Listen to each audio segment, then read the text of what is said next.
Morning विद्यार्थी मित्रों, standard 8 subject आपका साइंस है। तो आपका लेसन चल रहा था 12 लेसन 11 में बल तथा दाब।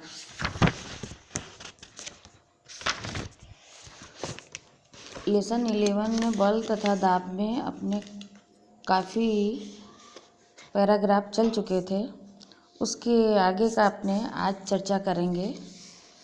देखिए, बल तथा दाब, आपको बल पता है, बल लगने से क्या होता है, गति की अवस्था में परिवर्तन हो जाता है और यह वस्तु में परिवर्तन हो जाता है। कभी कभी ऐसा होता है कि हमें बल लगाने पर भी कोई चेंज नहीं आता, कोई परिवर्तन दिखाई नहीं देता है। तो विद्यार्थी मित्रों, अपने को आज यही चर्चा करना है और देखना है। गति की अवस्था, किसी वस्तु की गति की अवस्था का वर्णन उसकी चाल तथा गति की दिशा में किया जाता है। विराम अवस्था की शून्य चाल की अवस्था माना जाता है। यानी जब वस्तु विराम अवस्था में होती है, शून्य में से चलती है, तो उसकी चाल की अवस्था मानी जाती है। उसकी चाल की अवस्था क्या थी? शून्य थी। कोई वस्तु विराम अवस्था में अथवा गतिशील में हो सकती है, दोनों ही इसकी गति की अवस्थाएं हैं। क्या इसका क्या अर्थ है? इसका यह अर्थ भी है कि बल लगने पर सदैव ही कोई वस्तु गति की अवस्था में परिवर्तन हो, ऐसा है। हमारा सामान्य अनुभव ये है कि अनेक बार बल लगने पर भी कोई वस्तु गति की अवस्था में परिवर्तन नहीं होती है। कभी कभी ऐसा होता है कि हम बल लगाते हैं लेकिन हमारी वस्तु गति की अवस्था में कोई परिवर्तन नहीं होता। उदाहरण के लिए, एक भारी संदूक आपके द्वारा अधिक से अधिक बल लगाए जाने पर भी गति नहीं कर सकती है। इस प्रकार यदि किसी दीवार को धकेलने का प्रयास करें तो आपको क्या पता चलेगा? बल का कोई प्रभाव वहाँ पे दिखाई नहीं देता है। तो यानी बल लगाने पर भी हमारी वस्तु में कोई परिवर्तन नहीं होता है। बल किसी वस्तु की आकृति में परिवर्तन कर सकता है। कभी कभी ऐसा होता है, बल लगाने पर उसकी आकृति में भी परिवर्तन हो सकता है। तो विद्यार्थी मित्रों, आपका देखिए, ये यहाँ पे कॉलम बने हुए हैं। वस्तुओं पर बल के प्रभाव का अध्ययन किया गया है।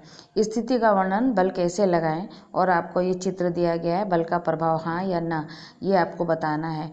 एक प्लेट में गुथा हुआ आटा, यानी अपना सना हुआ आटा गुथा हुआ रखते हैं, तो हाथ से नीचे की ओर दबाने पर उसमें अपने दाब लगा रहे हैं, गति करा रहे हैं।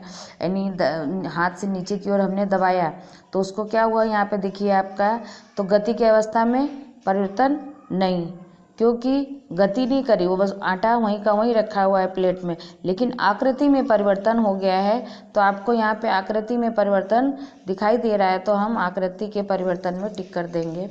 इसी प्रकार से साइकिल की गद्दी में लगी कमानी, जो देखिए गद्दी बनी हुई है साइकिल की, उसके नीचे जो लगा हुआ है, गद्दी पर बैठकर, तो जब गद्दी पर बैठे अपने तो क्या होता है, गद्दी नीचे की ओर दबती है, तो उसमें क्या होता है, कोई गति हुई नहीं हुई है, खाली आकृति में परिवर्तन कि नीचे की ओर गद्दी दब गई है और आकृति में भी कोई परिवर्तन नहीं हुआ है।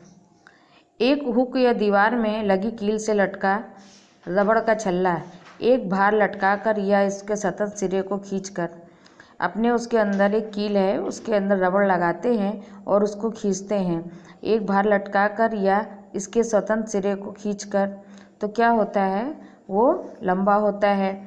तो यानी उसकी गति की अवस्था में परिवर्तन होता है? नहीं, उसकी आकृति लंबी हो जाती है, क्योंकि उसको जब हम कील से खींचेंगे नीचे की ओर, तो उस जो हमारी रबर है जो बंधा हुआ है हुक से, तो वो लंबा हो जाता है और छोड़ने पे फिर छोटा हो जाता है। दो ईंटों पर रखा प्लास्टिक या धातु का पैमाना, स्केल के बीचों बीच एक भार रखकर, देखिए स्केल के बीचों बीच एक भार रखा है, दो धातु के पैमाने हैं। तो यहाँ पे क्या हुआ, दो ईंटों पर रखा प्लास्टिक या धातु का पैमाना, स्केल के बीचों बीच एक भार रखकर, तो ये क्या हो गया, यहाँ पे दबाव पड़ा, इसके ऊपर प्रेशर पड़ने पे ये लूज हो गया है।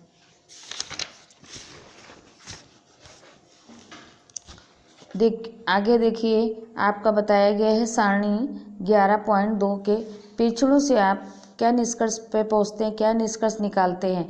अपनी हथेलियों के बीच एक फूले हुए गुब्बारे को आप रख कर दबाते हैं तो आपका क्या होता है, जब गुथे हुए आटे की लोई को बेलकर चपाती बनाते हैं तो इसमें क्या होता है, जब गुथे हुए आटे को बेलकर हम रोटी बनाते हैं तो उसकी आकृति में परिवर्तन हो जाता है, और जब हम अपने गुब्बारे को हाथों से दबाते हैं तो उसकी आकृति में परिवर्तन हो जाता है।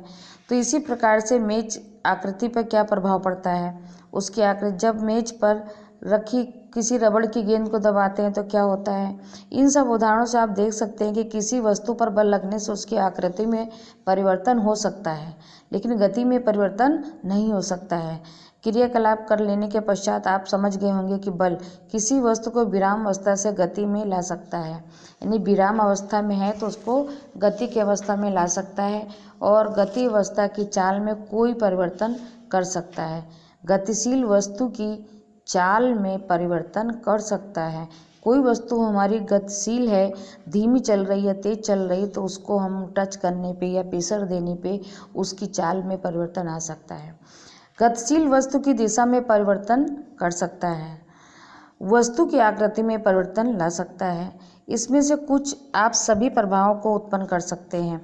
याद रखना है कि यद्यपि बल इनमें से एक या अधिक प्रभावों को उत्पन्न कर सकता है, इनमें से कोई भी प्रभाव बगैर बल लगाए उत्पन्न नहीं हो सकता है। कोई वस्तु बिना बल लगाए अपने आप गति में नहीं आ सकती है। आप दिशा परिवर्तित नहीं कर सकते हैं, अपनी आकृति में परिवर्तन नहीं ला सकते हैं। संपर्क बल किसे कहते हैं, जब एक दूसरे के संपर्क में आकर टच करके उसको हम फोर्स कर लगाते हैं तब उसको संपर्क बल कहते हैं। मेज पर रखी किसी पुस्तक को बगैर छुए धकेला या उठाया जा सकता है, बगैर पकड़े पानी की किसी बाल्टी को आप उठा सकते हैं। समानतः किसी वस्तु पर बल लगाने के लिए अपने शरीर का वस्तु के साथ संपर्क होना, अपनी किसी वस्तु को और शरीर को दोनों एक साथ संपर्क करना। संपर्क किसी छड़ी या रस्सी की सहायता से भी हो सकता है, जैसे कि कुएं से पानी की बाल्टी निकालना, किसी वस्तु जैसे कि अपने विद्यालय के बस्ते को धकेलते हैं या बाल्टी को उठाते हैं। बल कहाँ से आता है, तो यह बल हमारे शरीर के मांसपेशियों द्वारा लगता है। मांसपेशियों के द्वारा लगने वाले बल को हम पेशी बल कहते हैं। पशु भी अपने शारीरिक क्रियाकलाप तथा अन्य कार्यों को करने के लिए पेशी बल का उपयोग करते हैं। बैल, घोड़े, गधे तथा ऊँट जैसे पशु हमारे लिए विभिन्न कार्य करने के लिए उपयोग में करते हैं। हम लोग घोड़ा गाड़ी खींचते हैं या खेतों को जोतते हैं, सामान ले जाने के लिए, भार ढोने के लिए, कार्यों करने के पेशी बल का उपयोग बेचारे गाय भैंस अन्य जानवर भी करते हैं। पशुओं का पेशी बल अनेक कठिन कार्यों को करने के लिए प्रयोग किया जाता है। जब हम उस कार्य को नहीं कर पाते तब वहाँ पे पशुओं का उपयोग करते हैं। पेशी बल तभी लगाया जा सकता है जब पेशियाँ किसी वस्तु के संपर्क में हों, इसलिए इसे संपर्क बल भी कहते हैं। क्या अन्य प्रकार के संपर्क बल भी हैं, आइए पता करें। विद्यार्थी मित्रों, आपका यहीं पे हम समाप्त करते हैं पैराग्राफ। इसके आगे का हम आपको कल नेक्स्ट वीडियो में बताएंगे, लेकिन आप जो हमने बताया संपर्क बल और पेशी बल, ये सब आपको रिपीट करना है और क्वेश्चन बनाकर आपको नोट में कंप्लीट भी करना है।